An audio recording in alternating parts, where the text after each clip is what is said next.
Hola, soy Víctor, Premaratón en redes sociales. Este vídeo vamos a hacer una comparativa de los dos nuevos Polar, la serie Vantage, el Vantage M y el Vantage V. El Vantage M es el sucesor del M430 y el V es el esperadísimo sucesor del V800. 2,79 euros y 4,99 euros. En este vídeo vais a ver todas las diferencias, las similitudes y las diferentes pruebas que he ido haciendo en los dos modelos para comprobar tanto la precisión del pulsómetro óptico como el del GPS y la impresión final que he tenido de estos dos modelos. Como veis, el tamaño es casi idéntico, solo se diferencian medio milímetro en el espesor. Tienen una circunferencia de un diámetro de 46 milímetros. Para que os hagáis una idea, un milímetro menos que los Fenix 5, quedan exactamente igual en muñeca. El peso no hay mucha diferencia. El Vantage V pesa 66 gramos y el Vantage M 45. En cuanto a la pantalla, aunque tiene un marco muy grande, aquí se ve mejor entre lo azul, ¿vale? Veis entre lo azul y el borde de la carcasa.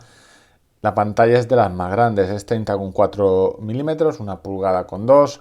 Es el estándar que tienen casi todos los relojes de Garmin ahora y Polar ha adoptado esa dimensión. Es el mismo tamaño en los dos modelos, el Vantage M y el Vantage V.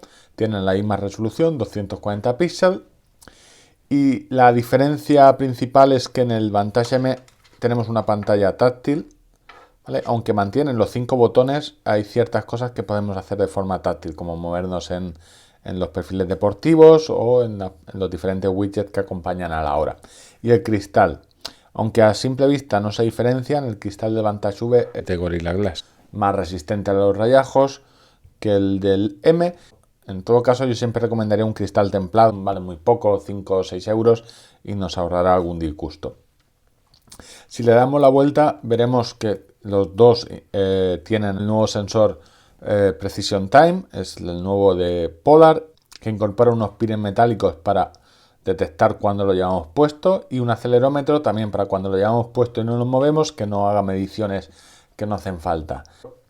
Estos pines metálicos sirven también para cargar y el cargador es idéntico también en los dos modelos. No llega a gustarme, lleva aquí una pestaña para ponerlo y aunque está imantado es muy suave, entonces a mí no me termina de gustar porque no es muy fijo. Pero bueno, siguiendo con el pulsómetro, ha cambiado respecto al antiguo que llevaba el OH1 y el M400, ¿vale? Que tenía 6 LED verdes y un sensor central. Ahora tiene 5 LEDs verdes, 4 rojos y varios sensores.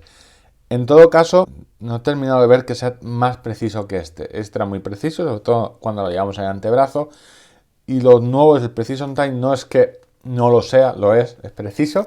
Pero no creo que mucho más que el que ya tenían y no exageradamente preciso. Yo creo que iban a dar un paso adelante y os voy a enseñar varias gráficas. En el registro de 24 horas funciona muy bien, aquí tenéis un ejemplo. Pero en las pruebas, por ejemplo, en esta que os voy a mostrar, es una prueba con intervalos muy cortos, intentando llegar al máximo de pulsaciones. Y veis que bien se parecen, pero no es exacto del todo. No llega al pico, le faltan un par de pulsaciones. Está bien, pero no es tan preciso como una banda de pulso, que es como está medido en la gráfica. En la segunda prueba de pulso sí que se comporta muy bien. En ciclismo veis aquí la gráfica como es prácticamente la misma y si veis las medias son clavadas, 123 pulsaciones por minuto.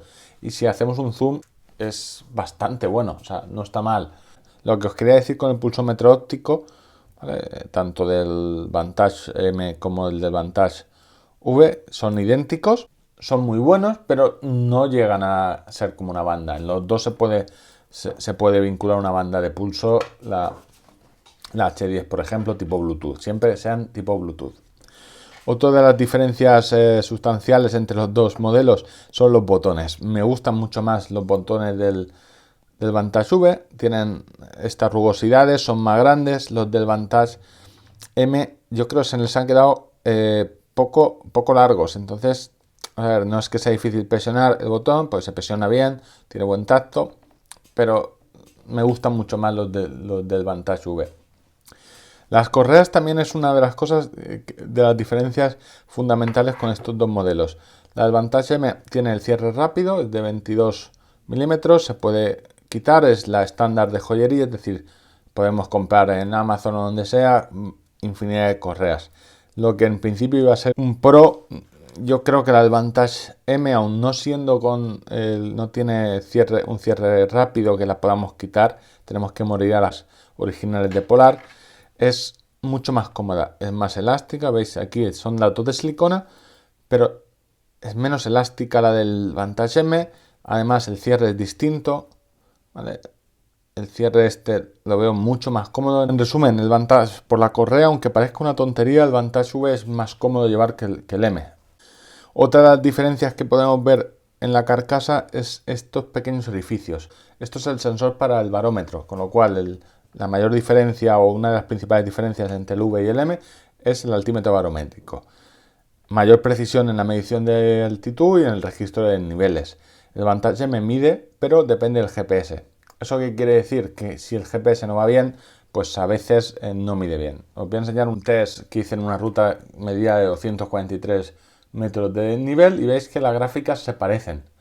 Se parecen, pero si vemos a los resultados del Vantage V, me mide 240 muy bien y el Vantage M 270. Hay unos 30 metros de diferencia. Y aunque la gráfica es similar, porque se ve las tendencias son similares, si nos acercamos vemos que la curva del M se va yendo de madre. Entonces, si estáis locos por los desniveles, pues hay que morir en altímetros barométricos porque la precisión en la altitud depende de la precisión del GPS. Y cuando hay fallos de GPS, es muy fácil que nos vaya acumulando metros más en un recorrido. Siguiendo con el interior, hemos visto el altímetro barométrico, hablemos de la batería. Ambos modelos destacan por su gran autonomía en modo GPS. El Vantage M 30 horas, el Vantage V 40 horas en modo GPS. Es muchísimo. Tened en cuenta que el Fenix 5X Plus, que es lo más alto de Garmin, solo tiene 32 horas. Aquí veréis que hay un pequeño truquillo. Yo creo que Polar ha abusado de la precisión del GPS para aumentar la autonomía. Es decir, lo vais a ver en las pruebas. Y eso se demuestra, aparte por las pruebas, porque la autonomía en modo reloj no es muy grande. Es decir, son 7 días. No tienen una batería grandísima, sino lo que hacen es ajustar al máximo el gasto en modo GPS. La batería del Vantage M son 230 mAh y la del Vantage V 320 mAh. En las pruebas que yo he hecho, el Vantage V sí que se acerca mucho a las 40 horas. El Vantage M yo creo que a las 30 horas no llegaría. 25 sí, pero en todo caso es una brutalidad para un reloj de gama media. Vista la batería, os quería enseñar las diferencias que hay en los menús y en el manejo. Salvo lo que os he dicho que el Vantage es táctil, o sea, no hay diferencias sustanciales. En los dos tenemos el reloj con la hora y tenemos los diferentes widgets donde vemos la información asociada, ¿vale? Es exactamente lo mismo, ¿vale? La información asociada a la carga de entrenamiento, esto es exactamente lo mismo. Os quería enseñar los perfiles deportivos, es exactamente lo mismo. Aquí veis que podemos meter hasta 20 diferentes perfiles deportivos, hace de aplicación móvil, hay 130 disponibles y que podemos configurar en la aplicación y meterle hasta 8 pantallas, con alguna pantalla más. Entonces las diferencias sustanciales las encontramos en los sonidos. El Vantage V pita y el Vantage M solo vibra.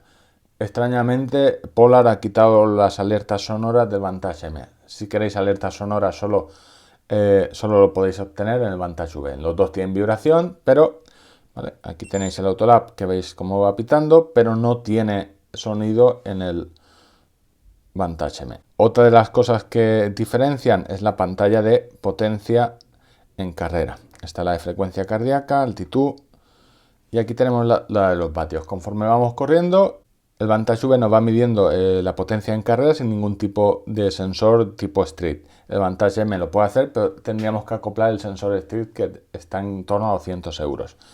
Ahora bien, la utilidad, yo no llego a verla corriendo. Voy a enseñar dos gráficas, pero es mi opinión. Yo entiendo que hay mucha gente que quiera vender los sensores y la potencia en carrera.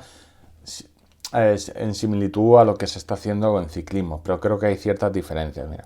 En terreno plano no tiene mucho sentido guiarnos por la potencia, porque si vemos las gráficas, vemos que con la gráfica de ritmo y la de frecuencia nos podemos guiar perfectamente, porque la de potencia es una equivalencia perfecta a la de ritmo, no tiene mucho sentido. Bien, si empezamos en un terreno que no es plano, aquí podéis ver cómo en este piquito se ve como yo bajo el ritmo y aumenta la potencia, eso indica las cuestas. Es decir, cuando tenemos un terreno con mucho desnivel, la potencia puede entrar a jugar, pero no sé si es más fácil guiarse por potencia, donde hay muchos cambios y el nivel no es continuo. Si, por ejemplo, en las carreras de montaña muchas veces tenemos en 200 metros diferentes desniveles, porque no es un desnivel constante que se consigue en la carretera del ciclismo. Pero bueno, podría funcionar, igual que puede funcionar que muchos se guíen por su frecuencia cardíaca. Pero bueno, que lo sepáis, la diferencia de potencia en carrera es el único reloj que por ahora lo hace desde la muñeca, el Vantage V, y el Vantage M no lo tiene. Vamos a parar las dos actividades. Otra de las diferencias principales lo veremos en los menús de los ajustes. Mientras que el Vantage V tiene el test ortostático, vemos que el Vantage M no lo tiene. El test ortostático es un test que se hace con la banda de frecuencia cardíaca, no se hace con el pulsómetro óptico. Necesitamos esta banda, el H10, y es un poco pesado hacerlo porque hay que hacerlo varios días y sirve para que en un futuro nos aporte datos de recuperación, el Recovery Pro, la función que tiene el Polar Vantage V, que nos irá diciendo, aparte de que los dos tengan carga de entrenamiento, que nos dicen, oye, te estás pasando o no, nos dará consejos de recuperación en función de estas pruebas ortostáticas. La prueba se hace acostado y de pie. Va mirando la diferencia de pulso entre que estamos acostados y nos levantamos, y en función de esa diferencia nos va diciendo si nuestro cuerpo está reaccionando bien al entrenamiento. Es interesante por el feedback que nos puede dar, pero necesita varias pruebas a la semana, entonces salvo que seamos pros no termino de verlo. Y esta es la mayor diferencia, lo que os decía, la potencia en carrera y el Recovery Pro. Ahora os voy a enseñar diferentes pruebas de GPS, los dos llevan el mismo chip que lleva Asunto, y el resumen sería, por ahora funcionan bien en exteriores cuando no hay problemas, no hay obstáculos grandes, pero cuando hay obstáculos dentro de la ciudad, bosque, no termina de ir a mi gusto bien. Esa es la mala noticia. La buena es que Asunto tuvo los mismos problemas en su Asunto 9 con el mismo chip GPS y los solucionó. Os voy a enseñar varias pruebas para que veáis que no son conclusiones, no es mi opinión, sino una conclusión de probarlo bastante. Esto es una prueba de 50 kilómetros, ¿vale? Comparado con dos Garmin.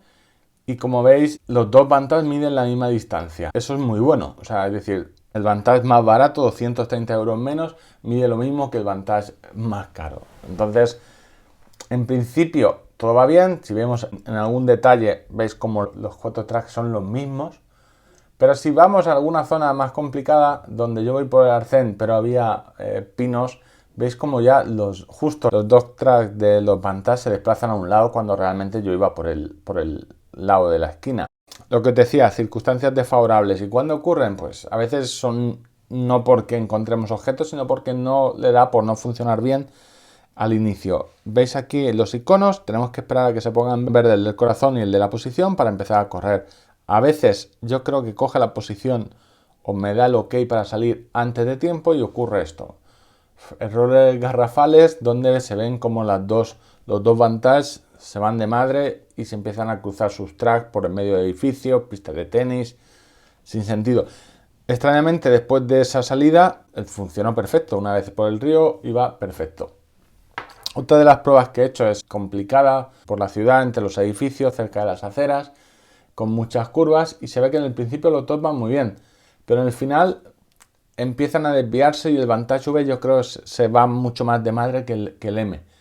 En realidad el Vantage V dio 200 metros más, pero lo que quiero que veáis es que los tracks, cuando hay problemas, no llegan a ser todo lo fiables que deberían ser para un reloj de 499 euros. Asociado a esto, con el Vantage M tenemos un problema. Cuando el GPS no llega a funcionar bien, ¿Qué pasa? Que como el altímetro depende del GPS, se produce un error en la medición y vemos que en una salida de terreno plano me mide 220 metros de nivel. Y se ve como la línea primeras parece que es recta. Dices, no entiendo por qué me ha sumado 220 metros de nivel. Si veo la línea recta es que cada poco va sumando 5 metros hacia arriba, 1 metro hacia abajo, 2 y a lo largo de la hora al final va sumando 220. Eso se tiene que pulir. La buena noticia es que Suunto lo pulió con el mismo chip GPS. Yo entiendo que Polar lo hará más tarde o más temprano. Y creo que es un problema de que han querido darle demasiada autonomía a costa de rebajar la potencia utilizada en el chip GPS, con lo cual creo que será solucionable. En resumen, lo que os quería contar es, tiene similitudes el diseño, son casi idénticos, aunque a mí me gusta más el Vantage V, creo que por cómo está integrada la correa y sobre todo por los botones. Tienen el mismo GPS, sobre todo el mismo pulsómetro, no es muchísimo mejor que los anteriores, pero sigue siendo muy bueno. Tienen los mismos perfiles deportivos y aquí está la parte importante. El Vantage M es un reloj para triatlón porque tiene natación en piscina, natación en el mar y los modos multideportivos de triatlón por 279 euros y en poco lo veremos por 200, 220, con lo cual yo creo que está mucho más compensado. Autonomía los dos, más de 25 horas. El Vantage V tiene 40, pero realmente lo interesante es que uno de 200 euros tenga más de 25. Creo en febrero saldrá la actualización, febrero de 2019, donde llegarán junto a las notificaciones la importación de rutas en el Vantage, que no la veremos en el Vantage M. En el Vantage M solo veremos la función Back to Start, que es una flecha que nos indicará la dirección desde el punto que iniciamos la actividad. Junto a la diferencia de la ruta, de importación de rutas, que solo veremos en el V, las otras diferencias que os he comentado es el altímetro barométrico, la potencia en carrera, la pantalla táctil, la correa, mejor correa y botones, y el Recovery Pro, junto con los sonidos. Es decir, el que no le guste la vibración y necesite oír, pues al final tendrá que morir el Vantage V. Aunque a priori parezca que estoy favoreciendo el Vantage V, es justo lo contrario. En otros vídeos del top de 2018 yo lo decía, el Vantage M está por encima del V. ¿Por qué? Porque al final es el mismo chip GPS, mismo pulsómetro y 220 euros menos. ¿Qué aporta? Vale, bien, el altímetro, las rutas, pero hay que ver cuándo llegan y cómo llegan, pero poco más. Es decir, tengo 200 pocos euros, un reloj de triatlón de gama media. Yo creo que está bastante bien. En todo caso, aquí tenéis las pruebas, las diferencias, y con eso yo creo que cada uno podrá decidir cuál de los dos le interesa más. Espero que no se os haya hecho muy largo el vídeo. Tenéis los comentarios para cualquier duda y sugerencia. Saludos.